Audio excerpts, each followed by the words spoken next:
dalawang kaibigan ni Kylie. At tayo mag-pray kahit magkakahiwalay tayo ay may connection pa rin tayo sa pamagitan ni Holy Spirit. Sige, tayo manalangin, Panginoon Diyos, na makapangyarihan sa lahat. Ikaw ay pinupuri namin at sinasamba sa oras na ito. Salamat, O Diyos, na dalawa o tatlo na nagkakatipon sa iyong pangalan ay pumaparoon ka sa aming kalagitnaan. At higit sa lahat, ikaw ay Diyos na nasa lahat ng lugar. Kaya appreciate namin, Lord God, yung pagsama mo sa amin. Dalangin namin, O Diyos, na kami ay pagpalain mo sa aming pagtutulayan sa oras na ito. Sa pangalan ni Jesus, ito'y aming dalangin. Amen and amen. Ayan, kamusta na ba kayo? At ang ating pag-aaralan ngayon ay makikita natin sa Revelation chapter 2 verses 4 to 5.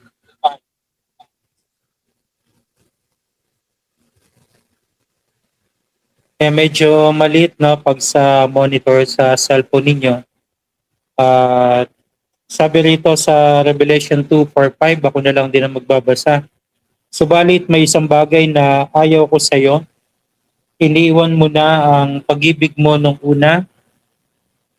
Alalahanin mo ang dati mong kalagayan, pagsisihan mo at talikuran ang iyong kasalanan at gawin mo ang tulad ng ginagawa mo nung una.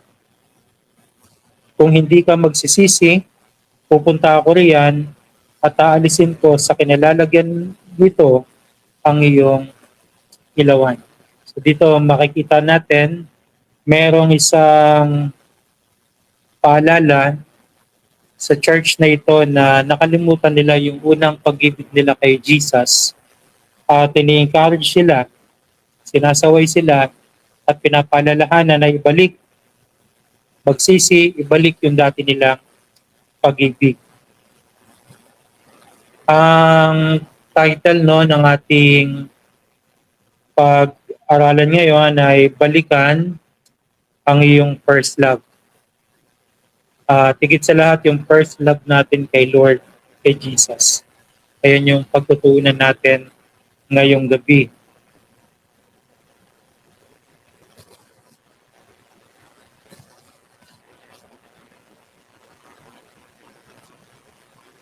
Tingnan muna natin yung background ng church ng Ephesus nung sinulatan ni John nung panahon nila. Ang iglesyang ito ay isa sa pinakamatatag sa 7 churches ng time na yon, ng panahon ng Testament. Kilala sila saan? Makikita natin kilala sila sa pagiging matatag, matibay sa doctrines, alam nila yung tama at mali, napapatunayan nila kung sino yung false prophet, kung sino yung totoo. At pangalawa na characteristic ng church na to, masipag sila sa ministry. Nag-involve sila sa paglilingkuran sa Panginoon. At pangatlo, makikita natin pag binasa natin dyan na sila ay nagtiis sa persecution. Kahit gaano sila nahihirapan, nasasaktan, ay naging mapagtiis sila sa pag-uusig sa kanila. Kaya lang, ang naging problema, sa kabila na matatag sila sa doctrines, matibay sila sa paniniwala, sa mga doktrina ng iglesia, sa kabila na active sila sa church, masipag, at yung pangatlo ay kahit anong pag-uusig talagang napagtatagumpayan nila. Kaya lang bandang huli sa binabasa natin kanina, lumamig yung puso nila kay Lord. Yung kanilang pag-ibig ay nanlamig So pwede palang manlamig yung pag-ibig, no? At nakikita naman natin yan kahit sa relationship sa ating kapwa ay nawawala, nanlalamig. At dito, ang pag-ibig ng church na ito yung lumamig sa ating Panginoon. So tandaan natin mga kapatid na possible na si Kian at ikaw, kapatid na Lay, at maging ako ay pwedeng maging busy sa ministry, maging masipag sa paglilingkuran. Kaya lang, pwede pala na sa kabila na active tayo, wala tayong intimacy kay Lord. Nawawala yung ating pag-ibig sa Panginoon, yung ating passion, nagkukulang, nanlamig yung puso natin. Parang yung iglesia ng Ephesus. Sa panlabas, kung titingnan tayo, mukhang maayos yung lahat. Pero dito sa church na to, nakita ng Panginoong Hesus yung isang bagay na hindi nakikita ng tao. Ano yon? Yung puso natin. Yung tayo, pwede nating ma-fake yung ating kapwa, sabihin nating mahal natin sila, pwedeng maniwala kasi sinasabi natin. Pero ang Diyos, higit sa ating pagsasalita, sa ating mga sinasabi, ang kanyang tinitingnan, ang tinitingnan ng Panginoon yung ating puso. At dito, nakita niya sa iglesia ng Ephesus na nawala yung first love ng mga ito sa kanya, nanlamig yung puso nila. Kung papansinin natin, ang ganda ng mga karakteristik nila, kaya lang, panlabas na lang, routine na lang yung ginagawa nila. Sa kalooban ng kanilang puso na wala na pala yung mga bagay na mahalaga sa paningin ng ating Panginoon. So sa panahon natin sa ngayon, mga kapatid, pinapakita ng ating devotion ngayon sa pinag-aaralan natin. Pwede pala tayong possible na maging active tayo sa church, mag-involve sa ministry, maging faithful tayo sa attendance, masipag tayo sa pag-attend, at pagkatapos, lahat ng activities nandun tayo, nakikipag-partnership tayo. Kaya lang, hindi natin namamalayan, may problema pala yung puso natin. Na possible pala, pwede pala na mangyari na sa kabila na okay tayo sa activities sa church, pero unti-unti nang nawawala yung pag-ibig natin sa Panginoon. Yung ating intimacy na tinatawag kay Lord. Kaya mapapansin niyo sa text natin na binanggit ng Panginoon sa Revelation, ang sabi niya, iniwan mo ang iyong unang pag-ibig. So yung first love, tinalikuran, nawala sa church ng Efeso. Hindi ibig sabihin dito sa text natin na totally tumigil silang mahalin si Lord. O ang ibig sabihin dito, hindi nakatulad yung apoy, yung devotion nila, yung passion nila, nung una na ginagawa nila sa Panginoon at ngayon hindi na ganoon yung level. Nagbago. Ngayon, kung tayo ay darating sa ganong kalagayan, kamusta ba yung ating puso? Ang Diyos lang makakita sa aking puso. Ganon din kay Lay, kay Kian. Si Lord lang yung makakita ng tunay na kalagayan na estado ng ating pag-ibig sa Panginoon. Ngayon, kung habang nagdi-devotion tayo ngayon na nare-recall tayo at naiisip din natin, oo nga no, parang nawala na yung first love ko kay Lord. So ano yung dapat nating gawin? Sa base dyan, sa Revelation chapter 2 na binasa natin kanina. Ito yung point number 1 natin. Kung sakali na dumating tayo sa ganyang estado, kalagayan ng ating puso, ano ang sabi dyan? Alalahanin mo kung saan ka nahulog. So ano ibig sabihin yan, mga kapatid? Sabi kasi sa verse, no, remember therefore from where you have fallen. Kung saan ka nalaglag, kung saan ka nadapa, kung saan ka nagkulang. Isipin mo raw yon, pagbulayan mo raw. Ayan yung dapat natin gawin kung sa pakiramdam natin, parang nagbago yung heart ko kay Lord. Parang nanlalamig yata ako. So ang dapat natin gawin ay alalahanin. Remember. Ang salitang remember diyan sa text natin, sabi, di ba, remember therefore from where you have fallen. Yung remember diyan, mga kapatid, ang ibig sabihin, pag tiningnan natin yung exact meaning nung time na sinulat yan, hindi simpleng pag-alala lang o pag-iisip. Ang sinasabi ng remember dyan, intentional reflection.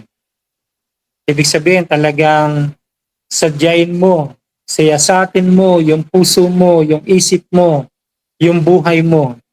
Hindi lang kapag yung gusto mo lang, kapag masaya ka lang, kundi talagang bibigyan mo ng oras na magkaroon ka ng internal reflection. Ayan ang ibig sabihin ng remember sa salita dyan.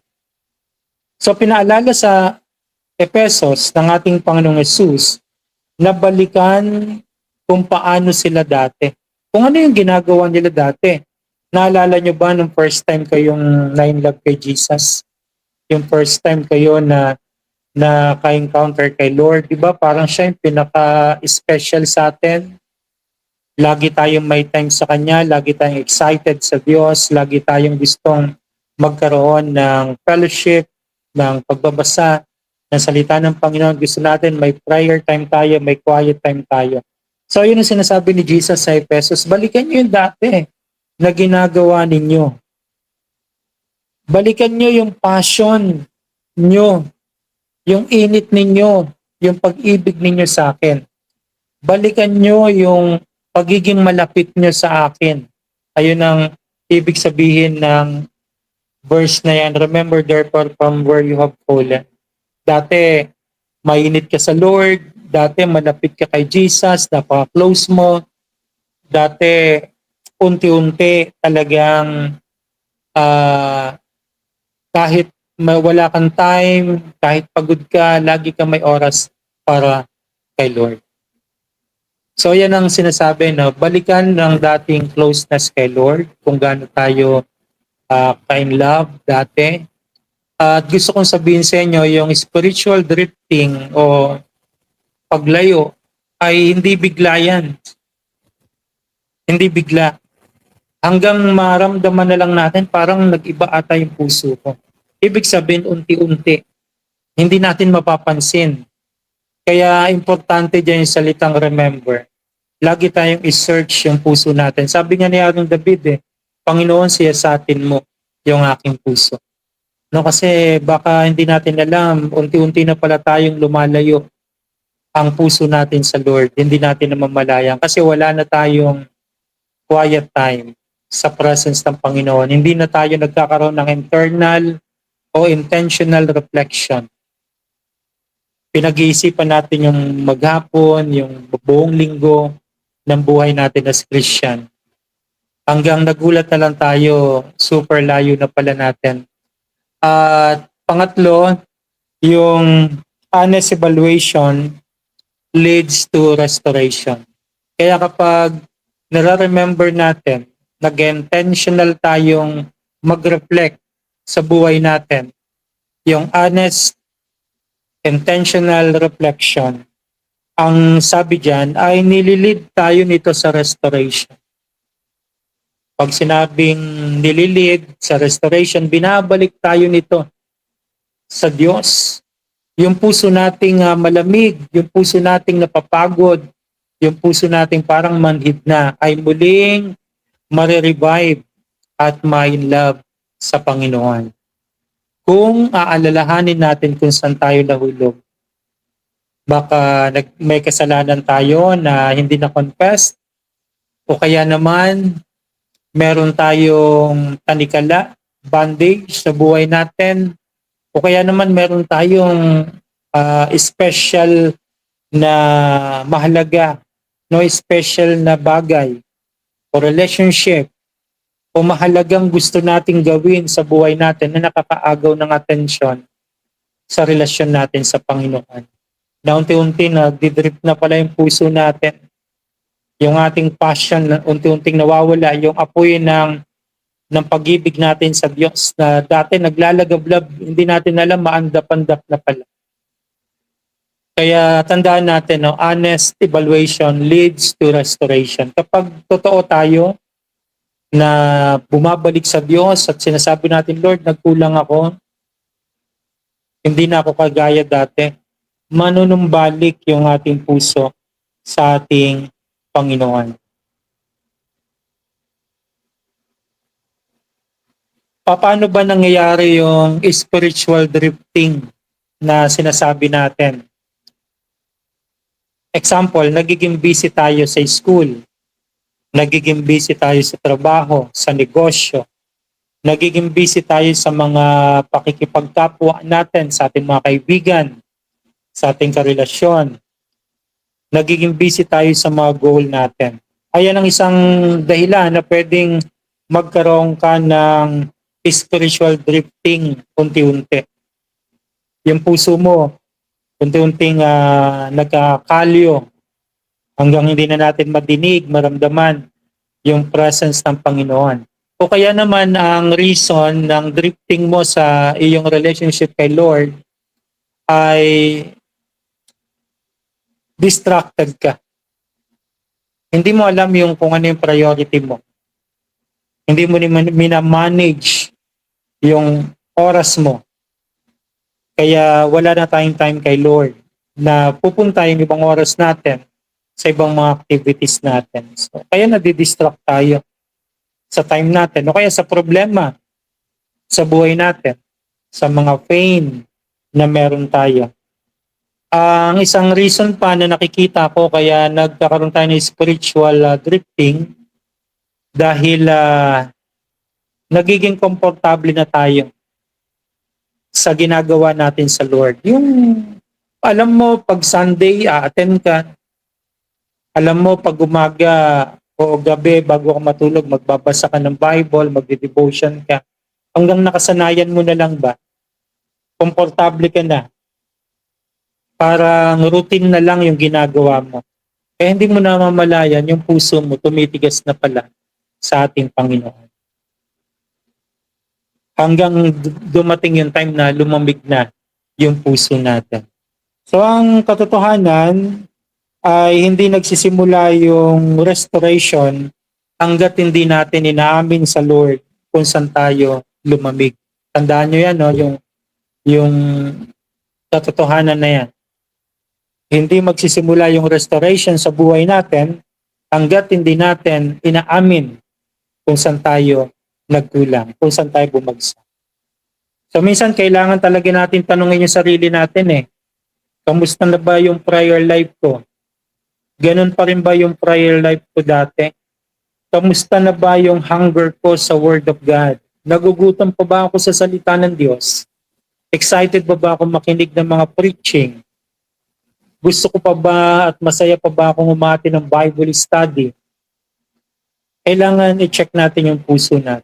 Kapag tinanong natin yon at na-realize natin, nagkaroon tayo ng intentional reflection, masasagot natin kung ano yung nagbago sa atin. Makikita natin kung ano yung nagbago sa atin. Kaya magkakaroon yun ng restoration. Ililid tayo pabalik sa Diyos. Kapag nagkaroon tayo ng reflection sa buhay natin. Hindi sapat na sabihin natin, bakit parang ang layo ng pakaramdam ko sa aking Panginoon. Hindi sapat yun. Kailangan alamin mo yung reason, alamin mo yung dahilan bakit nagkaroon ng gano'n. Kaya yung point number 1 natin, alalahanin mo, isipin mo, pagbulayan mo kung saan ka nahulog. Tingnan natin yung point number 2 natin. Kung ano ang dapat nating gawin kapag nagkaroon na tayo ng intentional reflection at nakita na natin lahat yung dahilan, at yung pagbagsak natin, ano yung sunod? Magsisi at bumalik sa Diyos. Ayan ang mahalaga. Hindi sapat yung intentional reflection lang. Kailangan kapag nakita mo yung tunay mong sitwasyon, ano ang kailangan mong gawin? Mag-repent. Humingi tayo ng tawad sa Diyos. Bakit natin kailangang humingi ng tawad? Pero ano ba ibig sabihin ng repent o repentance? Naisip niyo na ba yun? Ano pa talaga yung meaning ng repentance? Madalas itong madinig eh. Ang repentance ay hindi lang yung nagigilty tayo o yung nagiging emotional tayo na nalulungkot kasi na-realize natin nagkamali tayo. Hindi lang yon. Ang totoong repentance, hindi dahil nagigilty ka o nalulungkot ka dahil sa sitwasyon mo, kundi ang pagbabalik loob sa Diyos ay yung pagbabago ng ating isipan. Pagbabago ng ating direksyon. Dito tayo napapunta sa kaliwa. Nung nag-repent tayo, babalik tayo sa dating way natin, kasama ang ating Panginoon. At ang repentance, ito yung pagbabalik sa Diyos. Hindi sapat yung salitang, Lord, I'm sorry. Hindi sapat yun. Kailangan magkaroon ka ng pagbabago ng isip, pagbabago ng direksyon, at bumalik sa Diyos. Ayan ang repentance. Ang tunay na repentance ay sasabihin mo na hindi lang, Lord, sorry, Panginoon, na nagpapatawad. Hindi lang yon, kundi, Lord, babalik ako sa iyo. Marami kasing nagsasabi, nahihiya ako kay Lord, kaya hindi ako nagpe-pray. Nahihiya ako kaya hindi ako ma-attend. Pero ang totoo, kung talagang nahihiya ka, babalik ka sa Diyos. Naunawaan nyo? Naintindihan nyo yung ating pinag-uusapan? Bakit importante yung repentance? Repentance is change of direction. Mula sa pagkalayo, babalik ka sa Diyos. Ayan yung mga binabanggit ko kanina. Hindi lang guilt, kundi turning back. Pagbabalik, pagtalikod sa nakasanayan mo at babalik ka sa Diyos.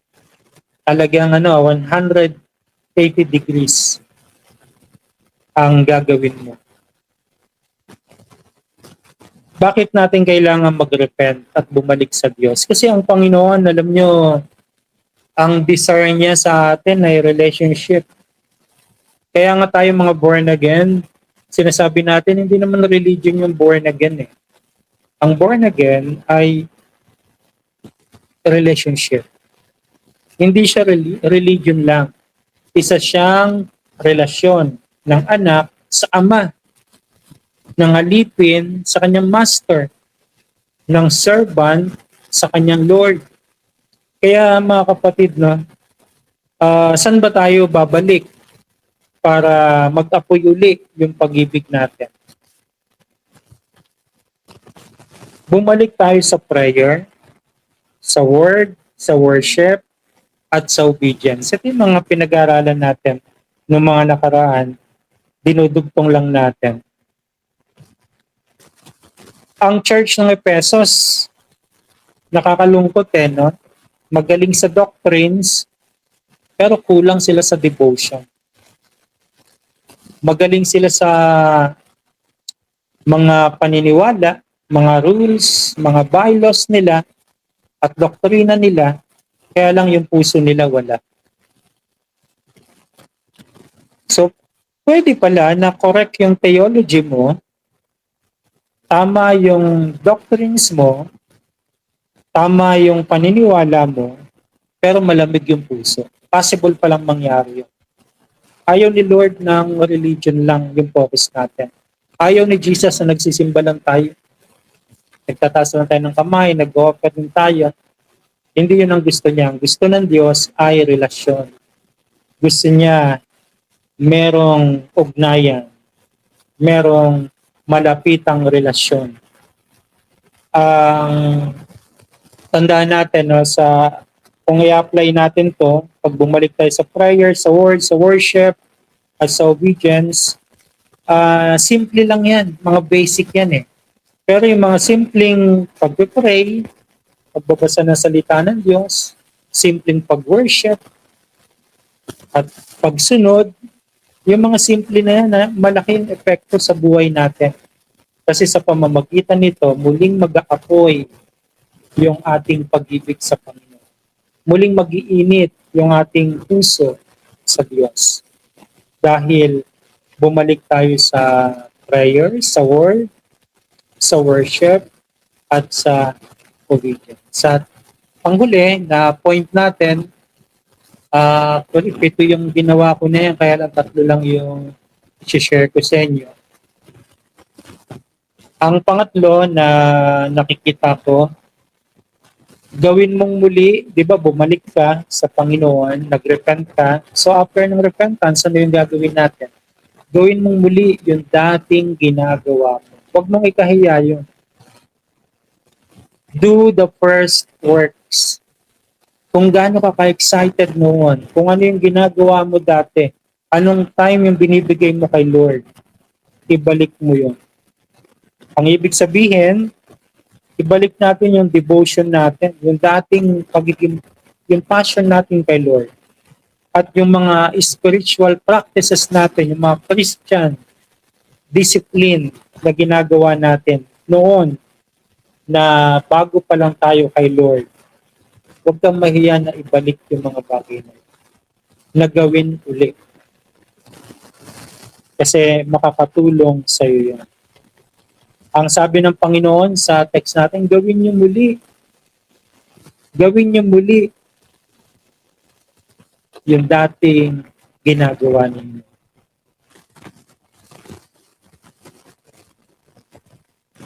Huwag mong antayin na ma-feel mo muna na ma-excite ka kay Lord. Huwag mong antayin na yung magkaroon ka ng gutom sa Word of God. Kasi kapag malayo puso mo, hindi mo mapipil yun eh. Ang kailangan mo lang gawin, simulan mo ulit.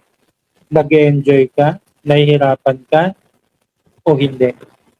Ang importante, ibalik mo yung mga Christian discipline na pinapractice mo noon. Kasi kapag sinimulan mo yan, unti-unti makakatulong ito sa buhay mo.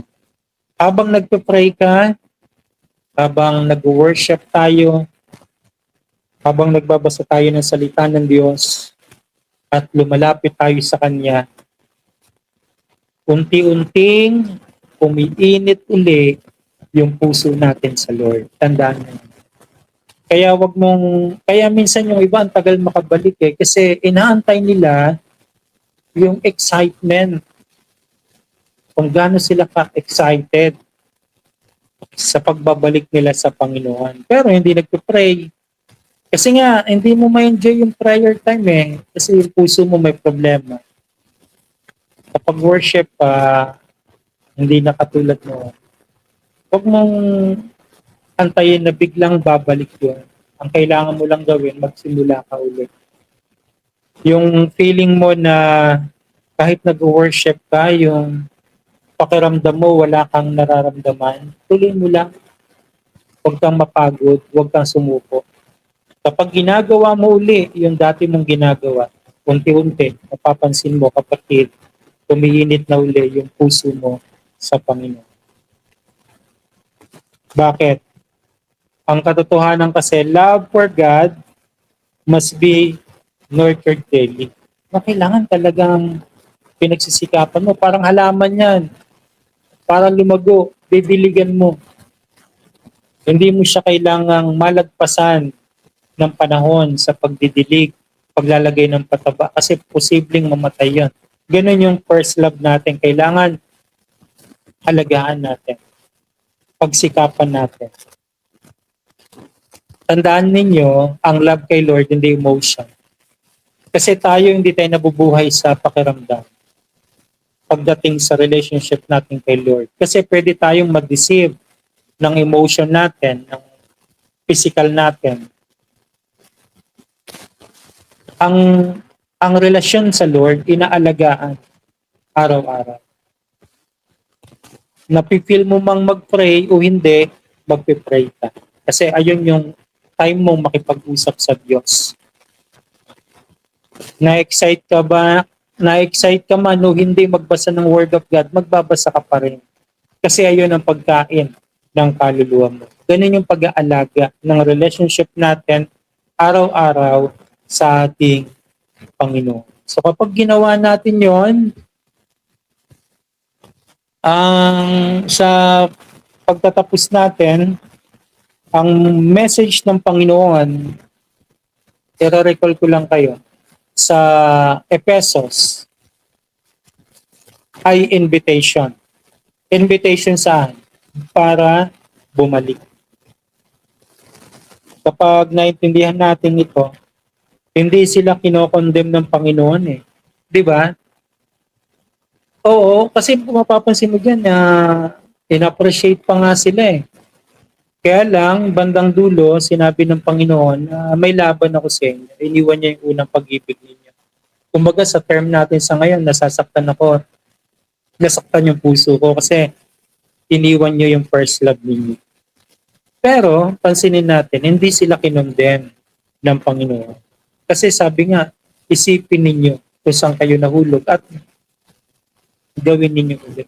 Ibig sabihin, talagang mahal ng Diyos tayo. Tayo lang nakakaisip na hindi na tayo mahal ng Diyos kasi nalayo tayo sa Kanya. Ang katotohanan, ini-invite niya tayong bumalik. Matyaga siyang nag-aantay sa atin.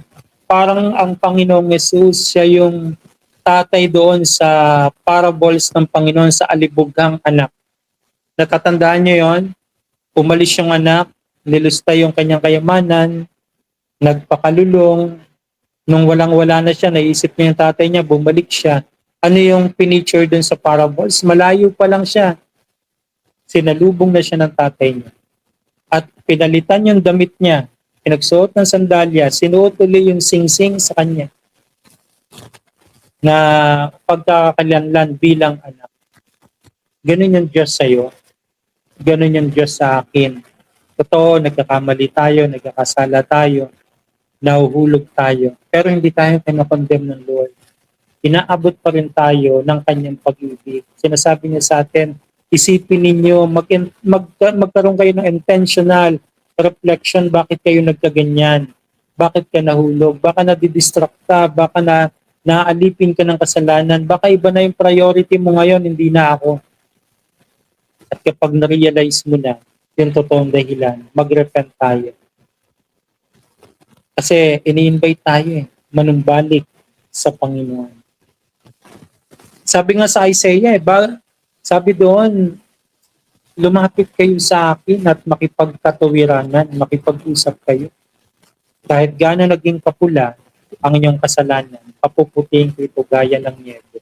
Di ba lagi nag-i-invite si Jesus sa atin? Pabalik sa Kanya. Tayo, pag nagkamali, kasi yung pride, sinasabi natin, ako hindi ko na-deserve na maging Christian kasi nahulog ako sa kasalanan. Hindi na ako mahal ng Diyos. Mali yun. Hindi galing sa Diyos yung thought na yun. Yung naiisip mo na yun. Ang galing sa Diyos, anak, bumalik ka sa akin. Nag-aantay ako sa iyo. At kapag ikaw ay bumalik, kapatid, talagang nakabukas ang dalawang bisig ng Panginoong Yesus para tayo tanggapin. At sa conclusion natin, gusto ko rin sabihin sa inyo, hindi hinahanap ni Lord yung perfect na tao. Hindi niya hinahanap niya. Ang hinahanap niya, ang pusong gustong bumalik sa Kanya. Ikaw, gusto mo bang i-commit uli yung puso mo sa mga makakanood nito, sa makakarinig nito? Kamusta yung puso mo? Handa ka bang ipagkaloob ito sa Panginoon uli? Yung unang pag-ibig mo, yung commitment mo. Baka nahihiya ka lang lumapit kasi iniisip mo hindi ka karapat-dapat. Mali yun. Kasi ang Diyos, ang tinitingnan niya yung puso mo at hindi niya tinitingnan kung perfecto. Hinahanap niya yung mga puso na nagpapakumbaba, na willing at handang bumalik sa Kanya. At ito yung tandaan natin, at kapag lumapit ka sa Kanya, handa siyang tanggapin ka muli. Amen?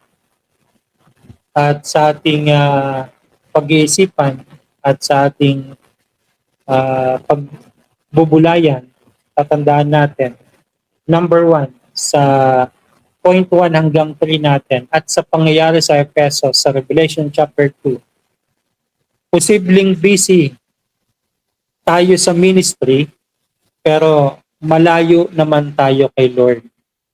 Possible yan. Pag-isipan mo yan. Active ka sa church, dumadalo ka, pero wala kang intimacy kay Lord, may problema. Ano yung dapat natin gawin? Lagi nating bantayan yung puso natin. Hindi lang yung ministry natin. Hindi ka lang nakapokus sa ministry, sa activities, kundi dapat lagi kang magkakaroon ng pagsisiyasat. Kamusta na kaya yung puso? So mga kapatid, ayan lang yung gusto kong i-share sa inyo.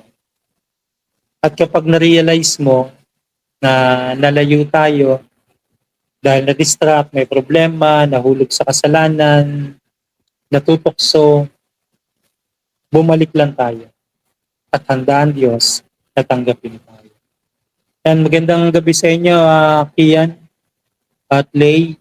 At hopefully, na-challenge tayo sa pinag-aralan natin ngayong gabi na, oo nga, no? Pwede pala ako maging busy sa church, pero wala pala yung puso ko sa Panginoon. Ang piliin natin ay mas in love tayo sa Lord. Ibalik natin at tutulungan tayo nito. Ayun ang prayer ko sa inyo, na patuloy kayong maging malago sa Panginoon, maging mapagmahal sa Diyos at bantayan natin yung puso natin para hindi tayo mahulog sa pagkakamali. Amen? Dito na tayo matapos sa ating devotion. Meron ba kayong prayer request? I-type nyo sa ating chat. Kung may prayer request kayo, at ipag-pray natin.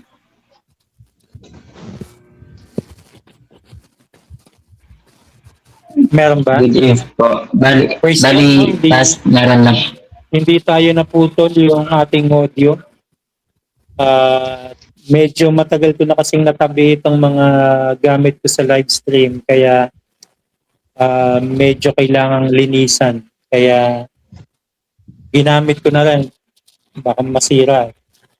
So, tayo lang ang gusto kong i-share sa inyo.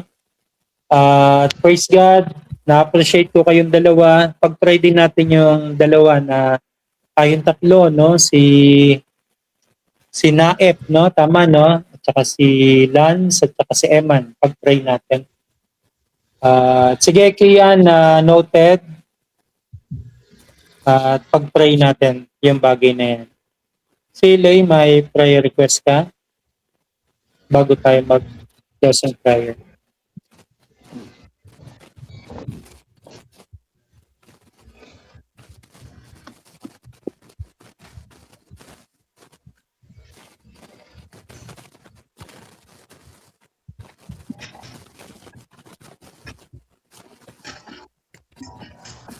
So, meron?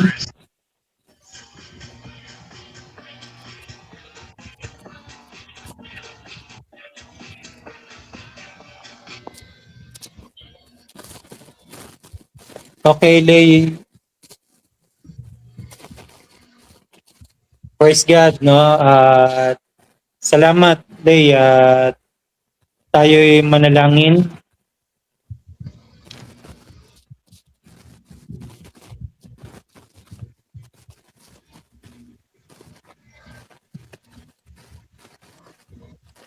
Pag-pray natin yung mga bagay na yan.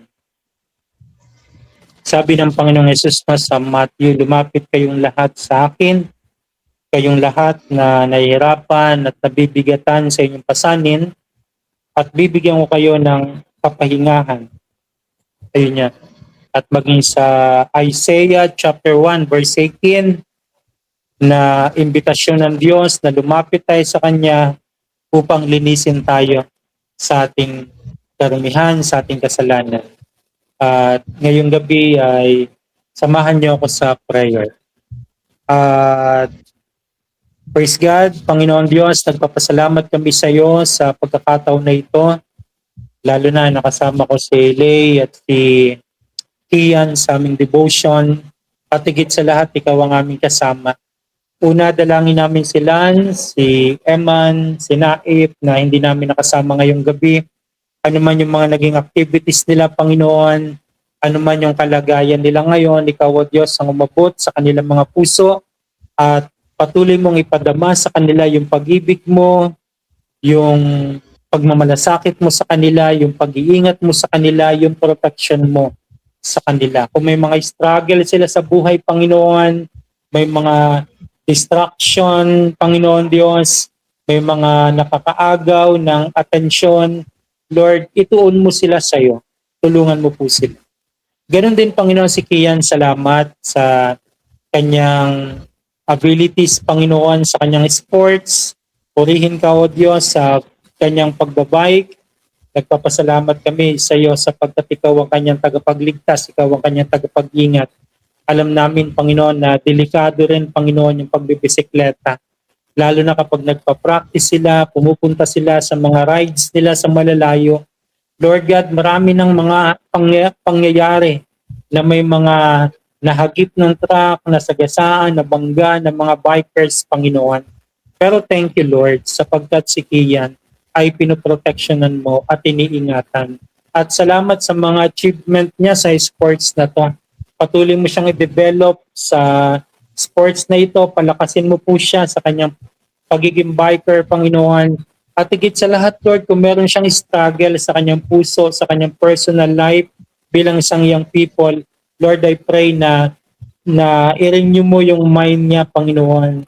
At yung kanyang puso ay maging stable sa relationship sa iyo. At dalangin ko sa iyo na katagpuin mo po siya, kausapin mo po siya, Panginoon, at puspusin mo siya ng iyong Holy Spirit.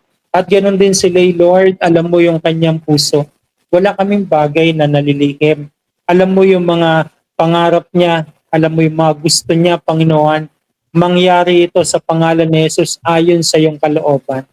Lord God, pagpalain mo si kapatid na Lay. Palaguin mo siya sa kanyang pananampalataya, sa relasyon niya sa iyo, maging si Kian at ang inyong lingkod. Nawa masumpungan mo, Panginoon, na lagi kaming may passion sa iyo, na in love sa iyo. At Lord God, anuman ng mga pangangailangan ni Lay, i-provide mo po ito. Open your heavens, so God, at i-bless mo ang aming kapatid na ito. Pagpalain mo yung mga pamilya nila, Panginoon, yung parents ni Kian, mga kapatid ni Kian, mga relative nila, Panginoon. Ganon din si Lay, Panginoon, yung kanyang magulang, ang kanyang mga kapatid, ang kanilang sambahayan ay pagpalain mo sa pangalan ni Jesus. At Lord, dalangin namin bukas ng gabi sa aming devotion, patuloy mo kami bigyan ng mga talata na pagbubulayan namin. Sa ganon, makapagpalakasan kami sa isa't isa. Ang lahat ng ito ay aming dalangin sa pangalan ni Jesus. Amen at amen. God bless you, Lay at Kian. Maraming salamat. God bless you, At Pastor. dito natin tatapusin yung ating devotion. Good night sa inyo at bigyan kayo ng kapayapaan ng ating Panginoon. God bless. At good night. Thank you po. God bless po. Thank you din. Salamat.